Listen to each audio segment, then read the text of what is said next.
Cincinnati now stepping up oversight of one of their employee unions because of the criminal charges against a past president. 9 News reporter Tom McKee live now with the latest on this developing story. Tom? Well, Lance, of course, we're talking about Diana Fry, who formerly headed CODE, the Cincinnati Organized and Dedicated Employees. She's been indicted for allegedly embezzling $757,000 in union funds, but it was her actions as a city employee that triggered a council committee hearing this morning. City Manager Milton Dohoney Jr. was called before members of the Government Operations Committee to explain why Ms. Fry was not at her Metropolitan Sewer District job a great deal of the time. Dohoney said it was allowed as budget deficits grew, but that will not be the case in the future. We never had any indication of anything inappropriate taking place. We had no knowledge of that.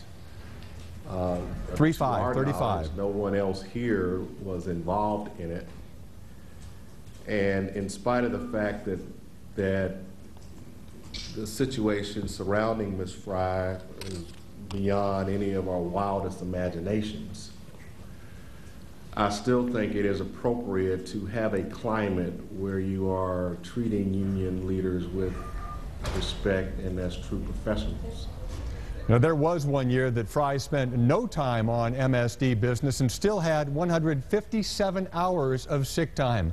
And Lance Dohoney said that Fry often requested that she be allowed to devote full time to union business, but that request was repeatedly denied. He said CODE's effectiveness does not depend on a union president being there 100% of the time. Tom McKee in the newsroom for us this noon. Tom, thank you. Well, if you were